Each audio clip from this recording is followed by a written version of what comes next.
அனைவருக்கும் வணக்கம். எதிர்நீச்சல் தொடர்கிறது சீரியலில் இன்றைக்கி எபிசோடில் என்ன நடக்குதுன்னு தான் இந்த வீடியோவில் பார்க்க போகிறோம்.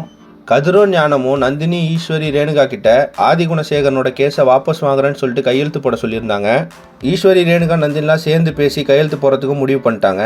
அதுக்கப்புறம் ஈஸ்வரி இந்த வீட்டில் இருக்க குழந்தைங்களுக்கு எந்த ஆபத்தும் வராது அப்படின்னு சொல்லிட்டு நீங்கள் சொன்னீங்கன்னா நான் கையெழுத்து போடுறேன் அப்படின்னு சொல்கிறாங்க. கதிரும் சத்தியமாக அந்த மாதிரிலாம் எதுவும் நடக்காது அப்படின்னு சொன்னதுனால ஈஸ்வரி, ரேணுகா, நந்தினிலாம் கையெழுத்து போட்டாங்க. ஆதிகுணசேகரனும் டிஸ்சார்ஜ் ஆகி வீட்டுக்கு வந்துட்டாரு. வீட்டுக்கு வந்ததும் நந்தினி, ரேணுகா, ஈஸ்வரி 3 பேரையும் பார்த்து உங்கள் 3 பேருக்கும் நன்றி, எனக்காக கையெழுத்து போட்டு கொடுத்ததுக்கு அப்படின்னு சொல்கிறாரு. இன்னொரு பக்கம் வீட்டுக்கு வந்திருக்க ஈஸ்வரியோட அப்பா ஜனனிக்கு போய் அட்வைஸ் பண்ணுறாரு. ஏமா இப்படி தனியாக நிற்கிற, வீட்டோட ஒத்து போக வேண்டியதானே அப்படின்னு சொல்கிறாரு.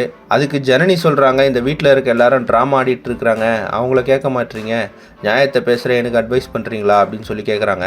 இப்போது ஜனனி வீட்டுக்குள்ளேயே இருந்து ஆதிகுணசேகரனுக்கு தண்டனை வாங்கி கொடுப்பாங்களா, இல்லை ஜனனியை வீட்டுக்குள்ளே வச்சு ஆதிகுணசேகரன் பந்தாட போகிறாரா அப்படின்றத அடுத்தடுத்த எபிசோடில் பார்த்து தெரிஞ்சுக்கலாம். இந்த மாதிரி எதிர்நீச்சல் தொடர்கிறது சீரியல் அப்டேட்ஸ்க்கு நம்ம சேனலை சப்ஸ்கிரைப் பண்ணுங்கள், ஃப்ரெண்ட்ஸ் அண்ட் ஃபேமிலிக்கு ஷேர் பண்ணுங்கள். நன்றி.